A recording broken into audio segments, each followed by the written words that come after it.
নমস্কার বন্ধুরা, চলে এলাম আরেকটি ভিডিওর সাথে। তো এই ভিডিওটি করার পেছনে একটাই উদ্দেশ্য হলো, আমরা খিচুড়ি খেতে যাচ্ছি। আর আমি হলো খিচুড়ি প্রেমী, আমি যা খিচুড়ি খেতে ভালোবাসি না। আসলে এখানে খিচুড়ি খাওয়ানো হচ্ছে কারণ আমাদের এই বাড়ির সামনে রাধাকৃষ্ণের উৎসব হচ্ছে 3 দিন ধরে।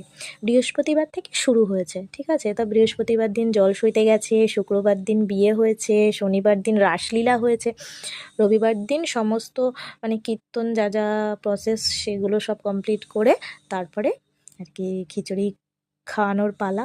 তো এখানে শুধুমাত্র আমাদের পাড়ার লোকই আর কি পাড়ার লোককে খিচুড়ি খাওয়ায় না, এখানে বহু দূর দূর থেকে লোক আসে খিচুড়ি খেতে। আর খিচুড়িটা যা টেস্ট হয় না, সেটা আর তোমাদেরকে কি বলবো। মানে আগের বছর আমি এইরকম সময় এখানে ছিলাম, সেই কারণে বাতাসা লুট যেটা বলে, তো ওই ওই জিনিসগুলো আমি দেখতে পেয়েছি। আর ওই জিনিসটা খুব ভালো লাগে, বেশ মজার লাগে।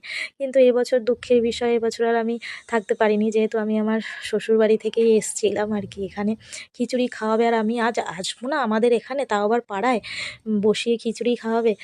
মানে বাড়িতে যেই খিচুড়ি করে আর ঠাকুরের প্রসাদ মানে ঠাকুরের ভোগ যে খিচুড়িটা, সেটা সম্পূর্ণই আলাদা হয়। বাড়িতে তো প্রায়ই খাই, কিন্তু এই মানে ঠাকুরের ভোগের একটা খিচুড়ির টেস্টই আলাদা, তাই তো বন্ধুরা? তোমরাই বলো। মানে এটার টেস্টই অন্যরকম হয়। আর এই করেছিল খিচুড়ি আর আলুর দম। আর এই যে আমার মা, বোন, মামি, আমার মাইমা, এরা সব কিন্তু এদের দুপুরবেলা মাছ ভাত খাওয়া হয়ে গেছে। একমাত্র আমিই খাইনি, কেননা আমি এতই খিচুড়ি ভালোবাসি যে ভাত খেলে আমি আর খিচুড়ি খেতে পারবো না। কিন্তু মানে পেটে এতই খিদে ছিল না, সেই কারণে আর কি খিচুড়ি নিয়েছি ঠিকই 2 হাতা, 2 হাতার মধ্যে 1 হাতা আর কি খেয়েছি। আর আমার বোন আর আমার হাজব্যান্ড দাঁড়িয়ে দাঁড়িয়ে দেখেছে আমাদেরকে। আমি বললাম তোমরা বসো, বলছে যে না খেয়েছি আর খাবো না।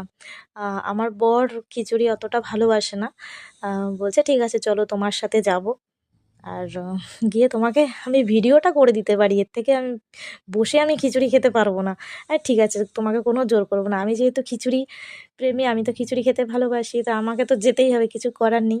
আর এই যে খিচুড়ি টিচুড়ি খেয়ে তারপরে বিকেলের দিকে একটু চলে এসেছিলাম আমাদের গঙ্গার ঘাটে।